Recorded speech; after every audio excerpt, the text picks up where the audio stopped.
Message of the Holy Father, Pope John Paul II, for the Third World Day of the Sick. Jesus' gestures of salvation towards all those who were the prisoners of evil have always been significantly perpetuated in the Church's concern for the sick.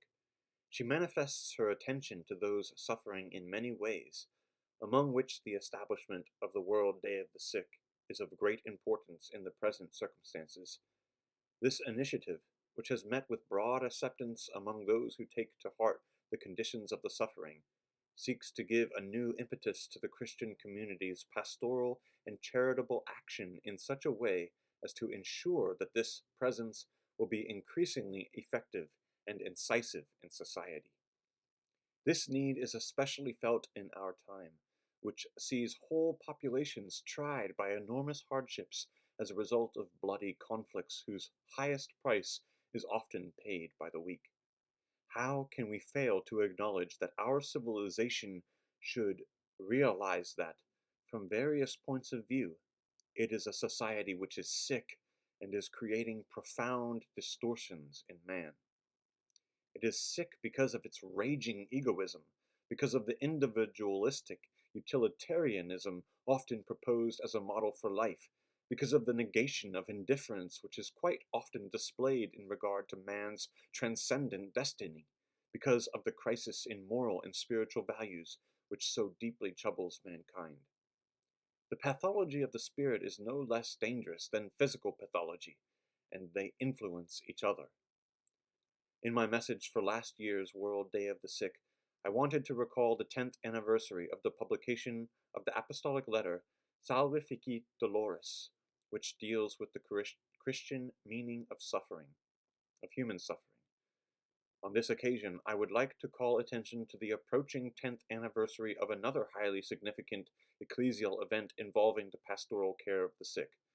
With the motu proprio Dolentium Hominum of 11th of February 1985, I instituted the Pontifical Commission, which later became the Pontifical Council for Pastoral Assistance to Healthcare Workers, which, through multiple initiatives, manifests the Church's concern for the ill by helping those engaged in serving the sick and the suffering, so that the apostolate of mercy to which they are devoted will meet the new demands with increasing effectiveness. The leading event associated with the next World Day of the Sick, which we shall celebrate on 11th of February 1995, will take place on African soil at the Yamoussoukro Shrine of Mary, Queen of Peace, in Côte d'Ivoire. It will be an ecclesial gathering spiritually linked to the Special Assembly for Africa of the Synod of Bishops. At the same time, it will be an occasion for sharing in the joy of the Côte d'Ivoire people, Church, which is marking the centennial of the arrival of the first missionaries. Coming together for an anniversary which is charged with such emotion on the African continent, and particularly at the Marian shrine of Yamoussoukro, invites us to reflect on the relationship between pain and peace. This is a very profound relationship. When there is no peace, suffering spreads and death expands its power among men. In the social, as well as in the familial community, the decline of peaceful understanding translates into a proliferation of attacks on life, whereas serving, advancing, and defending life, even at the cost of personal sacrifice, constitute the indispensable premise for authentically building individual and social peace. On the threshold of the third millennium, peace is, unfortunately, still distant, and there are abundant signs of a possible further retreat. The identification of the causes and the search for solutions quite often appear laborious. Even among Christians, bloody, fratricidal struggles are sometimes seen to take place. But those who set about listening to the gospel in an open spirit cannot grow weary of recalling for themselves and others the necessity of forgiveness and reconciliation. They are called to the altar of daily, ardent prayer, together with the sick all over the world, to present the offering of suffering which Christ has accepted as a means to redeem mankind and save it. The source of peace is the cross of Christ, in which we are all saved. Called to union with Christ and to suffer like Christ, the Christian, with the acceptance and the offering of suffering, announces the constructive power of the cross.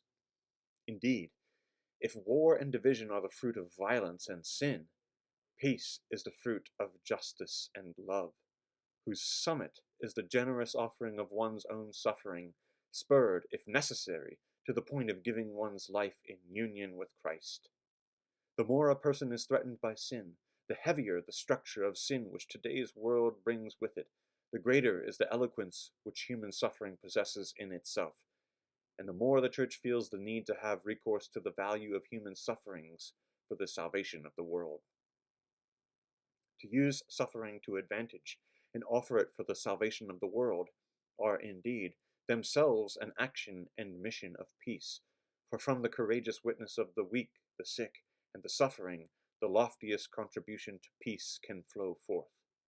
Suffering, in fact, stimulates deeper spiritual communion, fostering the recovery of a better quality of life, on the one hand, and promoting a convinced commitment to peace among men on the other. Believers know that, in associating themselves with the sufferings of Christ, they become authentic workers of peace. This is an unfathomable mystery, whose fruits are, nevertheless, plainly detectable in the history of the Church, and particularly in the lives of the saints. If there is a suffering which provokes death, there is also, however, according to God's plan, a suffering leading to conversion and the transformation of man's heart. It is the suffering which, as a completion in one's own flesh of what is lacking to Christ's passion, becomes a reason for and source of joy, for it generates life and peace. Dear brothers and sisters who suffer in body and in spirit, it is my wish that all of you will be able to recognize and accept God's call for you to be workers of peace through the offering of your pain. It is not easy to respond to such a demanding call. Always look trustingly towards Jesus, the suffering servant, asking him for the strength to transform the trial afflicting you into a gift. Listen with faith to his voice repeating to each of you, "Come to me, all who are weary and oppressed, and I will give you rest." May the Virgin Mary, Mother of Sorrows and Queen of Peace, obtain for every believer the gift of steadfast faith, which the world greatly needs. Thanks to it, indeed, the forces of evil, hatred, and discord will be disarmed by the sacrifice of the weak and the infirm, joined to the paschal mystery of Christ the Redeemer. I now address you, doctors, nurses, members of associations, and volunteer groups that serve the sick. Your work will be an authentic witness and concrete action for peace if you are willing to offer true love to those with whom you come into contact, and if, as believers, you are able to honor in them the presence of Christ himself. This invitation is addressed in a very special way to the priests and men and women religious who, through the charism of their institutes or particular form of apostolate, are directly engaged in pastoral care in health. While expressing my deep appreciation for all you do with abnegation and generous dedication, I hope that everyone taking up the medical and paramedical professions will do so with enthusiasm and unselfish goodwill, and I ask the Lord of the harvest to send numerous and holy workers to labor in the vast field of health, which is so important for announcing and witnessing to the gospel. May Mary, the Mother of the suffering, be at the side of those undergoing trials, and sustain the efforts of those who devote their lives to serving the sick. With these sentiments, I wholeheartedly bestow a special apostolic blessing upon you, dear people who are ill, and upon all who in whatever manner are close to you in your manifold material and spiritual needs. From the Vatican, 21st of November, 1994, the 17th year of my pontificate.